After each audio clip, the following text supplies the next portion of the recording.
First సినిమాతోనే super hit కొట్టి అందరి దృష్టిని ఆకర్షించాడు నితిన్ గారు. ఇతడు హీరోగా నటించిన తొలి చిత్రం జయం సినిమా. తేజ గారి దర్శకత్వం వహించి నిర్మించిన ఈ మూవీలో గోపీచంద్ గారేమో విలన్గా నటించారు. సదా గారు హీరోయిన్గా పరిచయం అయ్యారు. అయితే ఈ సినిమాలో మొదట సదా గారిని హీరోయిన్గా అనుకోలేదట. హీరో నితిన్ గారు తాజాగా ఈ విషయాన్ని వెల్లడించారు. ఉగాది ఈవెంట్కు హాజరైన నితిన్ గారు జయం సినిమా గురించి కొన్ని విషయాల్ని పంచుకున్నారు. జయం సినిమాకు రష్మి గౌతమ్తో కలిసి రిహార్సల్ చేసినట్లు తెలిపారు. దాదాపు 90% సీన్లు రష్మి గారితో రిహార్సల్స్ చేశానని, చివర్లో ఏమైందో ఏమో కానీ హీరోయిన్ను మార్చేశారు అని పేర్కొన్నారు. ఒకవేళ రష్మి గనక హీరోయిన్గా జయం సినిమా చేసుంటే అప్పట్లోనే స్టార్ అయిపోయేది. పేరు ప్రఖ్యాతలతో పాటు మంచి అవకాశాలు కూడా వచ్చేవి. ఇండస్ట్రీలో అవకాశాల కోసం ఎన్నో ప్రయత్నాలు చేసింది.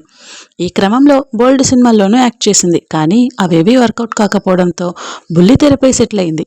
గతంలో యువ సీరియల్లో నటించిన ఆమె ప్రస్తుతం కామెడీ షోలకు వ్యాఖ్యాతగా వ్యవహరిస్తున్నారు. నితిన్ గారు హీరోగా నటించిన latest movie robin hood. Sreeleela గారు ఇందులో హీరోయిన్. వెన్నెల కిషోర్, రాజేంద్ర ప్రసాద్ గారు ముఖ్య పాత్రలు పోషించారు. ఆస్ట్రేలియన్ క్రికెటర్ డేవిడ్ వార్నర్ అతిథి పాత్రలో కనిపించారు. మైత్రి మూవీ మేకర్స్ బ్యానర్పై నవీన్ ఎర్నేని, యలమంచిలి రవిశంకర్ గారు నిర్మించిన ఈ చిత్రం మార్చి 28న ప్రేక్షకుల ముందుకు వచ్చింది.